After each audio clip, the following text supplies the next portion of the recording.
Coucou les amis, c'est Sophie, j'espère que vous allez bien. Nous nous retrouvons aujourd'hui au potager pour une petite vidéo. Donc nous voici devant l'Artémisia annua.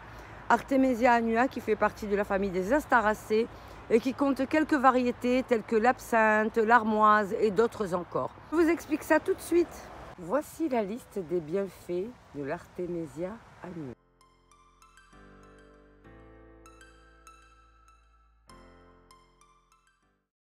Les Chinois l'utilisent sèche. Ils prennent 5 grammes de feuillage le soir qu'ils mettent dans de l'eau chaude. Et le lendemain matin, ils boivent le breuvage. Pour ce qui est du semis, il faudra faire très attention. Lorsque vous aurez récupéré vos graines qui sont toutes petites, il faudra les mettre sur le dessus de votre godet et ne surtout pas les recouvrir.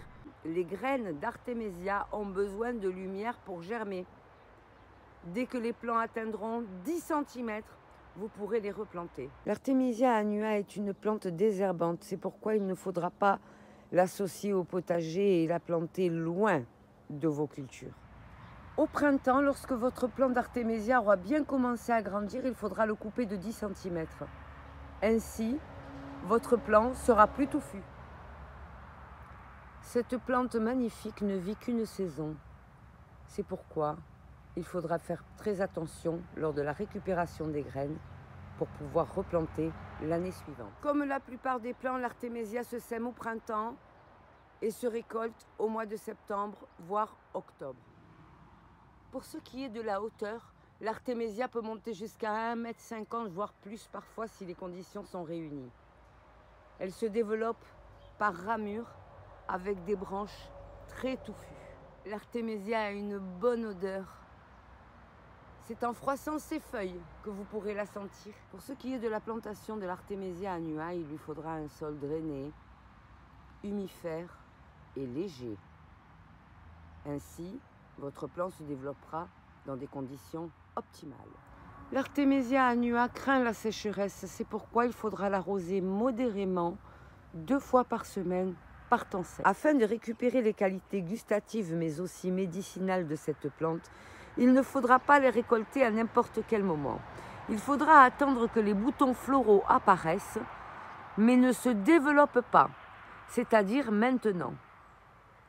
La plante est prête à être retirée. Il faudra retirer le pied ainsi que sa racine, le mettre à l'envers dans un endroit sec et sombre. Je vais retirer mon pied d'Artémisia aujourd'hui. Donc je voulais le faire avec vous.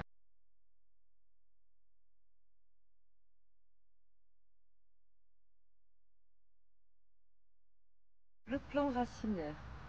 Et nous avons donc un joli pied asséché.